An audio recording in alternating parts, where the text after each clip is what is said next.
more room here. All right, Bob Slocum here with Game Time Broadcasting, here with Coach Moore ahead of Week 6. Coach, pretty dominating back-to-back games that we had. Yeah. I mean, what was the light switch here? I mean, it's almost like two different teams. Yeah. Well, let's say the first two, you had Vista Ridge, which I still think we could have and should have pulled out, and then a completely different team the last 2 weeks. Mm-hmm. You know, it's been really fun to watch, man. I love the kids just growing up and just getting some valuable experience underneath their belt. It's just making less mistakes. It's mainly what it is, like less busts, less, mistakes, less missed tackles, that kind of thing. And that's just, and if I'm talking about defense specifically, that is mainly what I'm talking about right now. But even offensively, like just having guys going out there and just controlling the clock and understanding our tempo but also, way less mistakes. And so that's the major difference between the two teams, if you would. Mm-hmm. Defensively, let's dive into that a little bit, because you're coming off really good performance against McNeil, and then this weekend you only allowed 108 yards. Yeah. And I know we've had some substitutions, obviously normal injuries or substitutions coming in. What is going on here? Like what's the secret here? This is a dominating defense right now. Yeah, I mean, I'd like to confidently say that we're dominating, but we still got a lot of work to do in some areas, Mm-hmm. Still a lot of growing up to do, but I'm still really happy about how we played and what we've done the last couple of games. But we knew some of the things that McNeil and Cedar Ridge were trying to exploit, and we just had some things that complemented each other as far as blitzing, pressure, and also having some help over the top of some of our safety guys and our corners and stuff. So like we've mixed up our looks a ton, but we've like oversimplified so our guys make less mistakes. And mm-hmm. So we're just trying to do make it look jumbled up, like really complex defensively, but really, really oversimplify for our guys to make sure that they go out there and play fast and make less mistakes. And now with like that next man up mentality, yeah. Are you seeing the lights go on, especially for maybe some of the younger players that are stepping in and performing? Obviously with the rough start that we had, then you start trying to kind of play chess a little bit, like you're trying to put pieces in the right spot, mm-hmm. and seeing what kind of sticks, right? Mm-hmm. And so with that being said, a lot of people have played. And a lot of kids are having a ton of playing time and experience, which has also made them a whole lot better, mm-hmm. right? And so now we are creating depth because we are having to play a bunch of guys, just trying to get the right fit, right?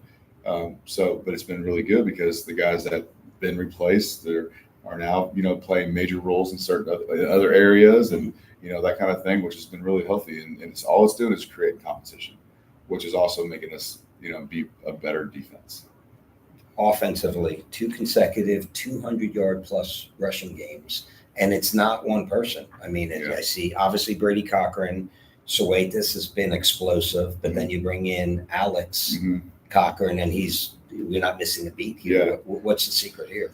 Well, when you get threats on the outside, you have guys that are Carson Griffin and Dylan Yeager and Daniel Berry but even Mussey and Dylan Harper and all those guys, like they're threats, and like you got to have coverage to be able to do that. And in order to do that, you have to pull guys out of the box to do that. Mm-hmm. And so that also in turn opens up our run game.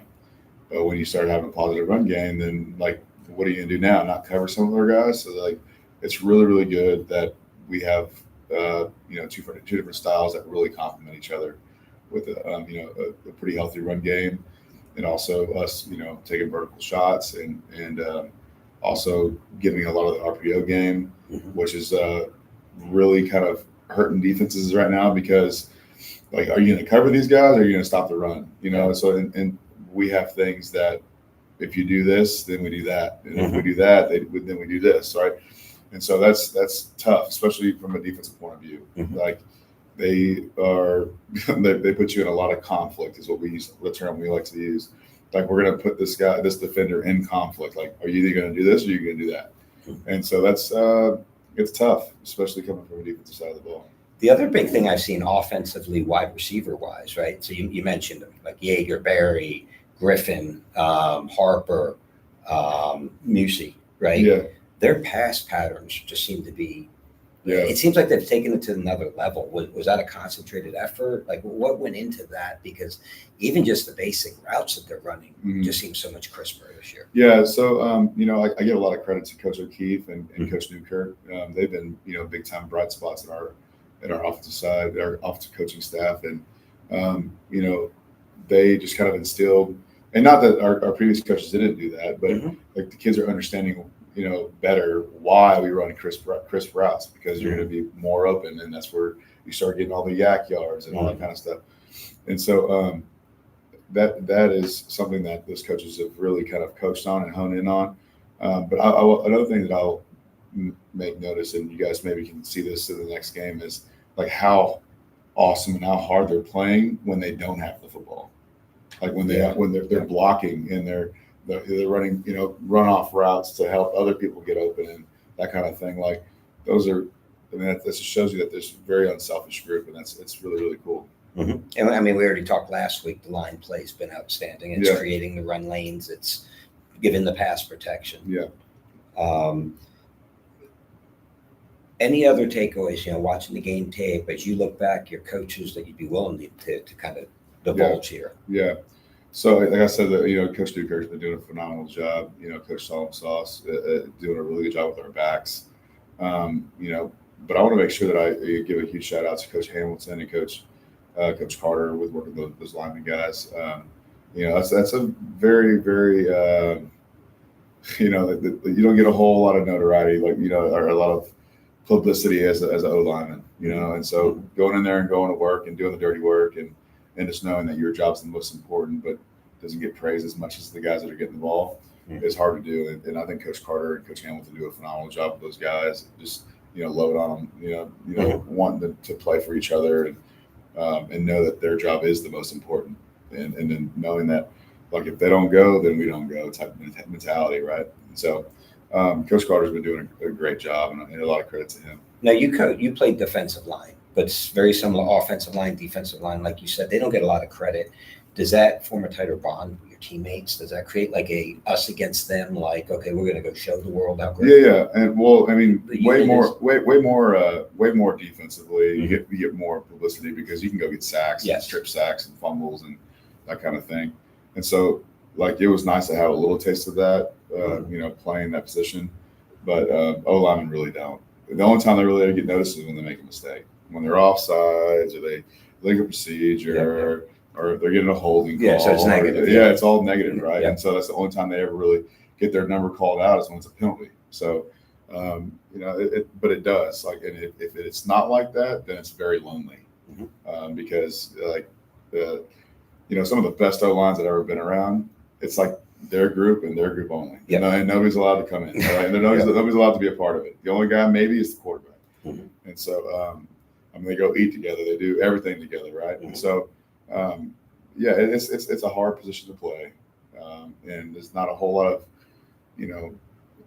praise for it a lot of times, but we make it a priority here at Round Rock.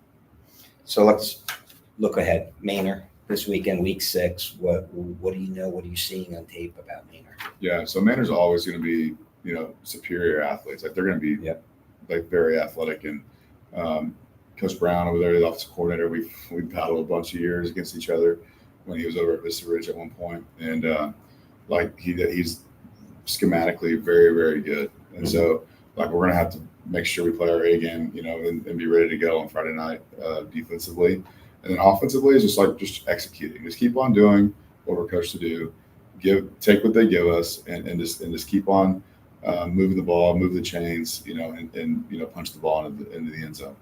For our athletes, like, it's such a stats-driven world. How do you keep them? Manor has a slow start this year, right? 0-4, 0-2 in district play. We look at stats. We live in stats world, right? Like, how do you keep the team focused, not looking beyond the huddle, and keep them focused on, hey, we got this game Friday night? Well, I mean, a lot of times you just put the film on and show them, like, hey guys, like, look how athletic these guys are, you know, and look how Mhm. big they are up front. Like they're gonna be ready to play y'all. Mhm. And you know, there's always that mentality like they have to come play us, but they're always going to be ready for us. And Mhm. you know, Round Rock High School kind of carries that weight sometimes, or a lot of times. Like most people in our area are going to bring their A game against us, and so we try to do our best to keep them focused on the mission at hand and kind of be where their feet are, you know, and not think ahead. You know, what's important now is, you know, one of our, you know, WIN, what's important now Mhm. is one of our big slogans that we are always trying to talk about. Like, what's important right now? Well, right now, in this particular moment, I just got to get better at this Mhm. and just stay locked in on the process because usually when you stay on the process, a lot of the stuff takes care of itself when it comes to Friday night. Awesome. So keys to the victory. Yeah, just got to play great defense. You got to execute offensively, and then just make sure that we have some things going on explosive wise on special teams. Kick placement again. I'll keep on saying that over and over again. You know, maybe have a couple things for them in the back pocket, but. I'm going to freeze frame that what you just said there and play that because that right there, last time you said it, you guys opened up a whole different can. Yeah, well, and it's all kind of a feel of the game thing for me. Like I'm not going to do it just because of this or that. Mhm. Like it's like I want to make sure that what we're doing is in the right moment in the game and that kind of thing. And so, but yeah, I don't know if we'll, you know, fire those shots, but maybe. Excellent. Coach, good luck. Yeah, Thank you. Appreciate it.